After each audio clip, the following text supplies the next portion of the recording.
Minister Billson, the sugar industry code proposals that have been floated recently indicate a potential policy direction contrary to a lot of the recommendations of the Harper Review.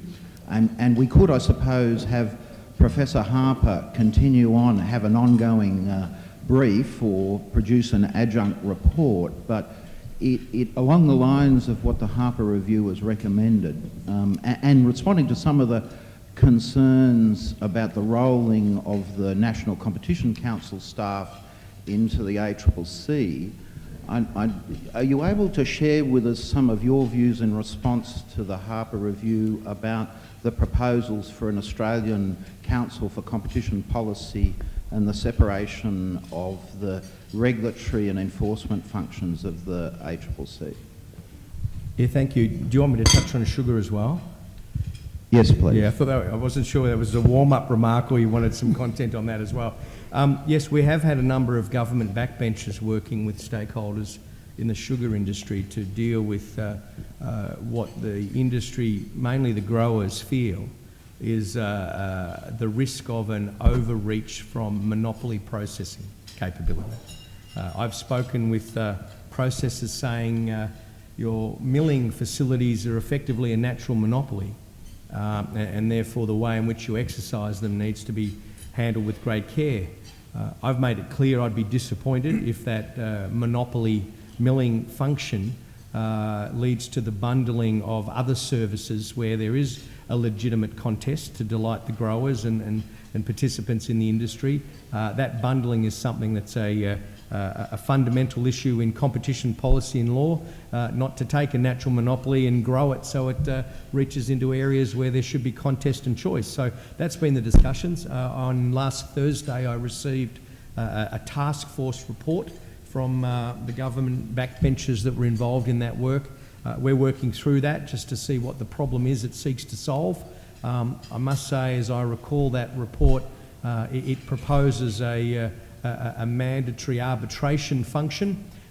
In the ordinary course of events, our first code response rarely goes that far up the food chain, if I could use that word.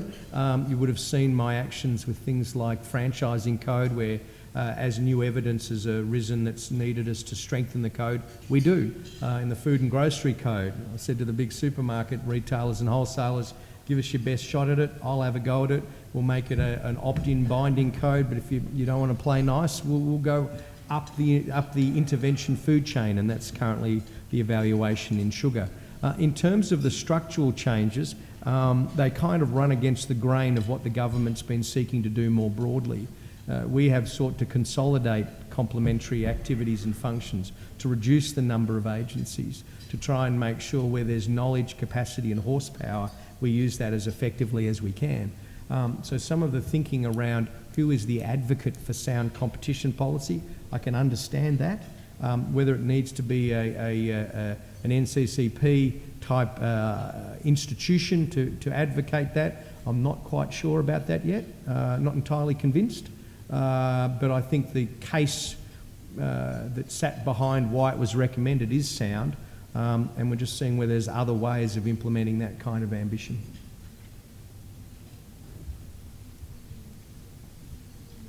Great, thank you for having me. Have a lovely day. Yeah.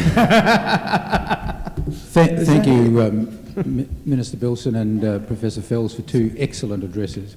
Russell Yardley, I'm on the board of NICTA, the National ICT Australia Centre of Excellence, and I was pleased to hear Professor Fells raise the issue that we often see people wanting competition for everybody but themselves.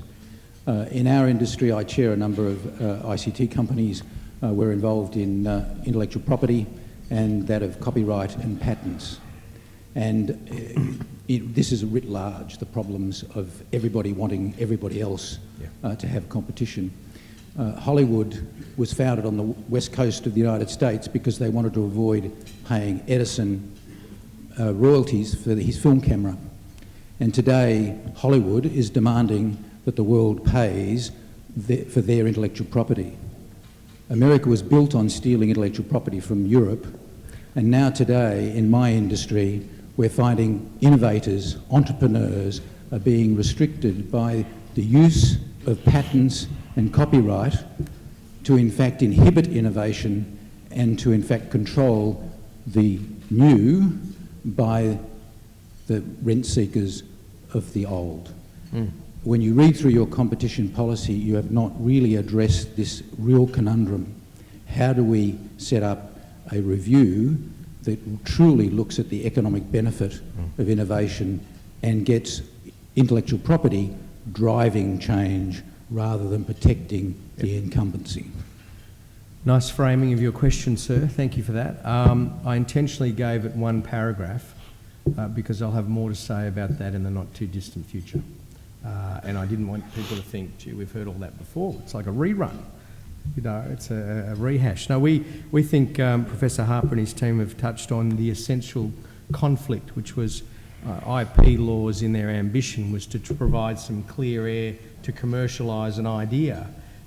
It was not really envisaged to be some way of getting a clip on the way through forevermore. And we were concerned that in some areas of new innovation, the capacity of other businesses to build from those innovations is constrained by this proprietary right thinking that seems to limit the opportunity for others to take that IP further and build upon it and grow businesses and delight customers. So we think there's a need to revisit that.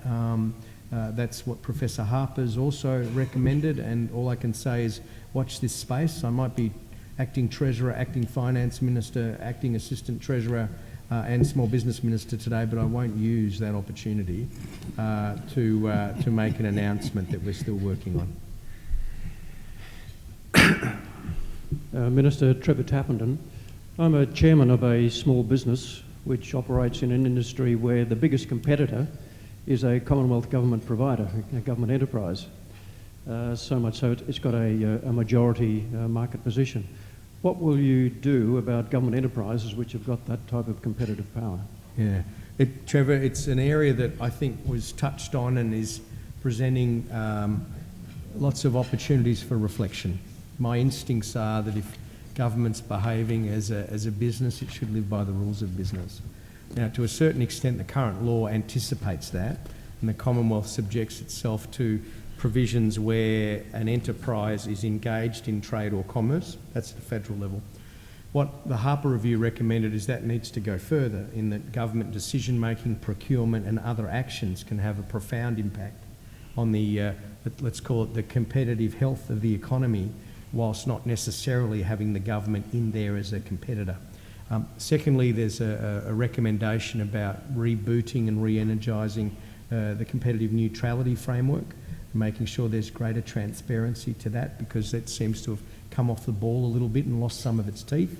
And thirdly, my invitation to you is tell me what it is and I'll check it out for you. We say, and I believe this in my heart, we need to be a model business. And I see too many examples where we're not. I've just learnt of some enterprise being punted off a defence base because the government defence service provider thought it could make some margin out of that enterprise. Now, I won't go into all the gory details, but that's appalling. That's appalling. Even in the area of procurement, if you want to support vitality in the economy, don't bundle up a mountain of work into a mega contract and then be surprised only one or two very large businesses can do it. So, you know, this operates across the board. Competitive neutrality, the way we handle ourselves, the application of the law and the procurement space are all part of my thinking about the point that you raise without knowing particularly what it is, and I invite you to let me know what it is. I can't give you anything more specific than that, I'm sorry.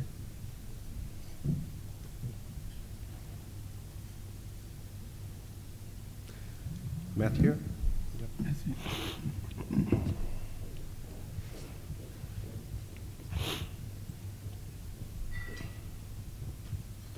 Thank you. Matthew Lees from Arnold Block Labor. Thank you to Minister Billson and Professor Fells for your speeches today. Minister, you spoke about the importance of the consultation process with the constituents and also with the states. I'm very glad to hear the importance you attach to that. There have been two recent experiences that the government has been through And I wanted to see if you could comment on whether the government takes anything from those experiences into these consultation processes. And the two experiences are firstly the laws on unfair contract terms for small businesses, where the government has recently introduced the legislation and it did get support from the states and territories for that reform through COAG. And the second experience is the one that Professor Fells touched on earlier, which is the higher education changes and the co-payment. And so I was just wondering if you could comment on what the government takes out of those experiences as it starts this consultation process leading to a more formal response towards the end of the year. Thank you. Thanks, Matthew. Could I start with the second one first? In higher ed, I mean, what Professor Fells was talking about was an almost blue sky pricing opportunity. Our view was that wasn't going to happen because the debate around the reforms had largely educated prospective students in the way in which our system operated. It was basically saying if you're you get a degree, you're likely to earn $1 million more over your working life than someone who hasn't. And the taxpayer's prepared to, because of the broader social benefit, fund half of that, but we expect you to fund the other half because of the personal gain you get out of it, and then you start paying that back once you hit average weekly earnings. We've already seen people making choices about the course of study that they'll pursue based on likely income outcomes versus the cost that they'll have to pay. And so we weren't quite as anxious about it as some, but we recognised it was a policy issue, so later in the process there was a proposition around a education fee observation arrangement involving the ACCC, so that was a useful insight. We have a little more faith in markets than some of the people we deal with in the Senate, and life's a bit like that, so that's the way it is. On unfair contract terms, I introduced that legislation last week. It was 4 years coming, like the root and branch review of the competition laws. I have been pilloried by every big business interest in this continent. In fact, you could buy an effigy of me off any of them for a while, and they thought they'd wear me down. Well, they didn't. There is no place in our economy for an advantaged, strong, dominant business to insist a smaller, vulnerable business be subject to a take it or leave it standard form contract that has terms in it that are patently unfair. That is not the kind of economic ecosystem we want to nurture. I worked that through the states and territories, got a couple of things, an early endorsement of our policy position that we'll be pushing on because of an election commitment.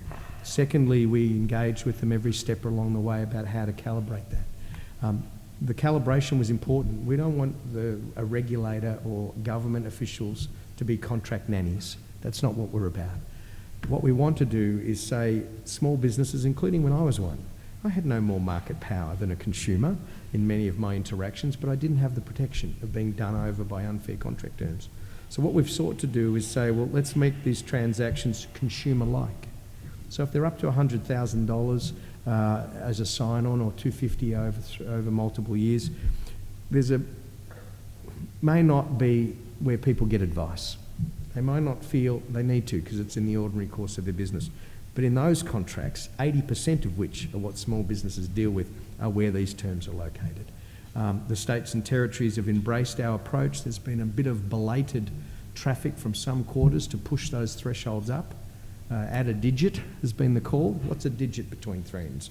Well, I reckon if you've got a multi-million-dollar contract, a respectable, responsible small business owner would do their due diligence. This is not about those mission-critical contracts. It's about the day-to-day traffic. So that's into the Parliament. The legislation carries over those triple tests, dominant party taking advantage of their position, damage, harm caused to the smaller counterparty, and then the issue about whether there's any legitimate business justification for doing it.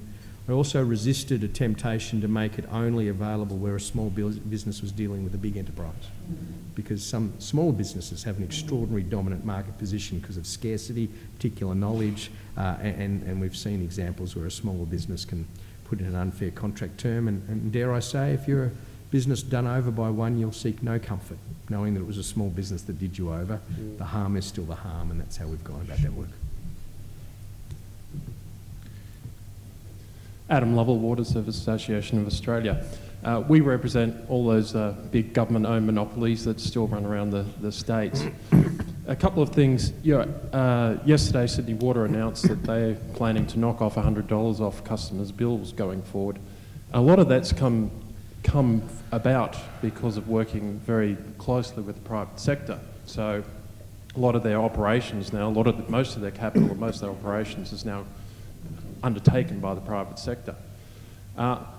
We were really pleased, though, to see that Professor Harper and his panel came up with some really strong recommendations about urban water reform, and we understand that in the irrigation sector there might be the Murray-Darlings worn everybody out, but in terms of urban water reform, some really important recommendations. First of all, recommitment to the National Water Initiative, which is probably not your area of responsibility. But the most important thing for us is reform of economic regulation, which we see as being absolutely fundamental going forward as states look to that question around privatisation, and we don't have a position around that. But the one thing that I did pick up from your speech, you did mention water once, Yep. but you did say that you were reluctant to enter into state-owned businesses. Now, Professor Harper's come up and his panel have come up with some great recommendations. Are you saying that you're not going to go near them? If not, how can we help you lead in that debate around urban water? Yeah, I'm being frank with you, we believe accountability in the Federation is important, and where states and territories have clear constitutional responsibility, and there are issues that land within that responsibility, the case for change needs to be made with them. You touched on an example in Sydney. I'll give you another one in the state of Melbourne, Caroline Springs. I was involved in that in terms of creating a wholesale water and wastewater operation in a subdivision operating within the Headworks businesses. I mean, that was a useful model, and we've seen good practice materialise in a number of jurisdictions. My instincts are the states will say something slightly more sophisticated than rack off hairy legs, but I'll be honest with you. That's their area, and there's a whole lot of other, as you know, moving parts about why things are structured the way they are. Headworks charges, developer contribution, and there's a mountain of things in that space that the states have a particular vested interest in. Secondly, if the case is compelling, we'd like to think that a wise and adult state jurisdiction might see the virtuousness in them on their own and get on with them. And if we can provide a role in sharing those better practice models and keeping a focus on who's making good gains and celebrating those gains, I think that's a useful contribution to make. To go in heavy-handed and ride in on a white steed, demanding action where there's no appetite to do it is just a waste of everybody's time. And to be honest with you, I'm not going to go to my taxpayers in the Riviera of Melbourne, being Frankston, and say, cough up some of your tax dollars just so we can get a state jurisdiction to get off their backsides and do something that they should be doing anyway. I just don't think that's a sensible way forward. So, you know, we can play a role, but I think we need to be realistic about what we can effectively do.